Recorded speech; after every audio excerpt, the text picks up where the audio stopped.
Bonsoir à tous. Ce soir, c'est port du casque obligatoire pour cette édition spéciale entièrement consacrée au nouveau stade de Bordeaux qui est en cours de construction dans le quartier du Lac. Je me trouve dans les tribunes. Dans moins d'un an, 42 000 personnes pourront prendre place dans ces gradins. Véritable serpent de mer, la construction d'un nouveau stade a refait surface avec la dégradation du vieux stade Chabandelmas et la programmation de matchs de football pour l'Euro 2016. Alors cet édifice accueillera du sport, bien évidemment, mais aussi des événements culturels. Dans quelques instants, nous accueillerons Dominique Fondacci, le grand patron de ce projet. Mais tout d'abord, regardez ce reportage sur le chantier. Il est sorti de terre de manière assez spectaculaire en un an de travaux. L'architecture du nouveau stade de Bordeaux se dessine à présent avec ses 24 km de gradins et surtout sa structure principalement faite d'acier.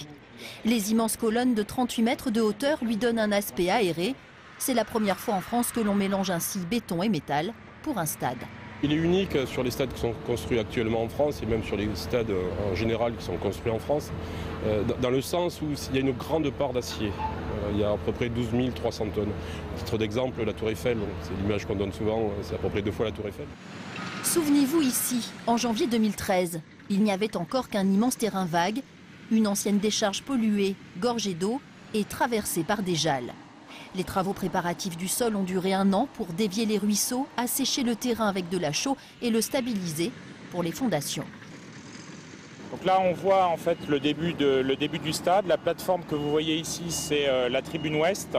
La butte de terre qui est à gauche, ce sera le futur emplacement de la pelouse. La première pierre a été posée en avril 2013 par le maire de Bordeaux en présence des futurs utilisateurs.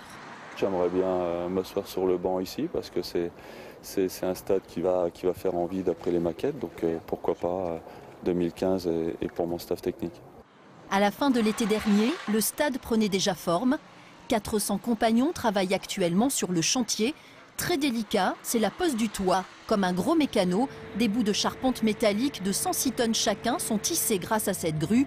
À la fin du mois, toit et gradins seront terminés. La pelouse sera installée à l'automne.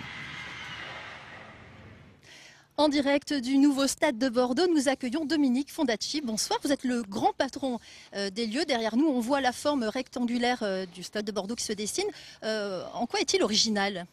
Ce stade, comme vous pouvez le voir, a été conçu par des architectes qui avaient déjà une grande habitude de construire des stades et des stades emblématiques et différents. Le stade de Bordeaux n'échappe pas à leur griffe et ce stade n'a pas une forme ovale comme on peut le voir dans un certain nombre de stades actuellement existants, mais une forme rectangulaire avec ses poteaux, sa fluidité, sa légèreté, sa transparence. Oui, ce sont les mêmes architectes qui ont créé le nid d'oiseau que l'on a vu lors des JO de Pékin.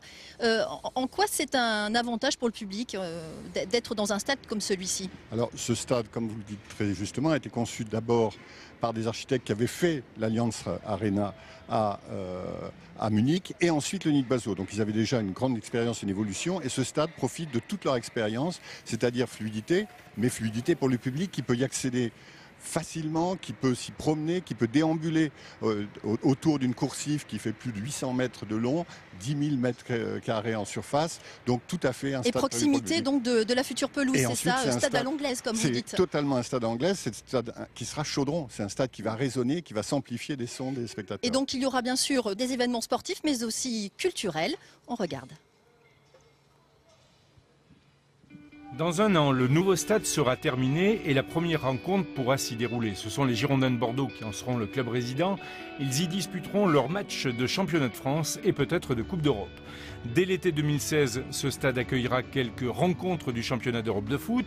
En attendant, les Girondins y auront pris leurs habitudes et les joueurs de l'UBB y disputeront quelques-uns des grands matchs de rugby. Dans l'intervalle, les loges et les salons serviront à des manifestations d'envergure, grandes fêtes populaires ou séminaires d'entreprise. Et puis l'été, pendant l'intersaison sportive, Bordeaux pourra accueillir de grandes tournées musicales, rock ou variété. Ce nouveau stade, qui devrait porter le nom d'une grande société, sera accessible en voiture ou en tramway depuis le centre-ville. 42 000 spectateurs pourront y prendre place. Coût de ce grand stade, 183 millions d'euros. Le club résident en paiera une partie. Alors, selon les élus socialistes et les Verts, c'est du gaspillage. En clair, on n'avait pas besoin d'un stade comme celui-ci. Qu'est-ce que vous réagissez comment à cela ? Écoutez, il est certain que dans les grandes métropoles européennes, comme l'est devenue la ville de Bordeaux, ces équipements participent à son développement et participent à sa réalité, à la fois sportive et culturelle. Donc je crois que ce stade a tout à fait sa place ici, chez nous, à Bordeaux. Est-ce qu'il est cher alors par rapport à d'autres stades? Alors actuellement, c'est le moins cher de tous les stades. Donc sur l'ensemble des stades qui ont été construits en France pour l'Euro 2016, c'est le moins cher. Alors les travaux continuent, il va y avoir la pose du toit à partir de lundi. Quelles sont les prochaines étapes? Alors comme vous le dites très justement, ce toit va se poursuivre et tout au long de l'été pour arriver à la fin de l'été à être totalement réalisé. Ensuite on viendra l'habiller, ensuite il y a tous les lots techniques et nous aurons un stade qui sera en capacité définitive, on peut dire, ou en vision définitive en termes de construction à la fin de l'année, en début de l'année prochaine. La pelouse?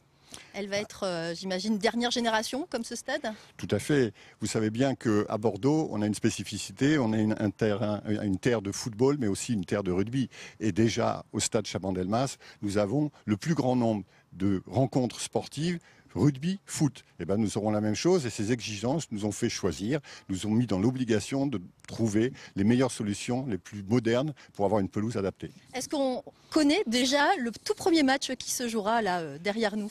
Ben, il appartiendra, ce que je peux vous dire, ça sera un match des Girondins. Mais il appartiendra à M. Alain Juppé et bien sûr à M. Jean-Louis Trio de choisir le moment et la rencontre quand ils seront capables de nous le présenter. Bon, en tout cas, on continuera à suivre les travaux. On sera là pour l'inauguration. On a déjà fixé une date? Non, pas tout à fait. Fin avril, début mai 2015. 30 avril, nous livrerons le stade à la ville de Bordeaux. On sera là ensuite, en tout cas. Merci Dominique Fondacci. Merci à vous pour votre fidélité. On se quitte en images. Juste un petit mot, avis aux amateurs. Les visites publiques s'organisent régulièrement ici. On se quitte maintenant en images avec ce grand stade. À demain, même heure.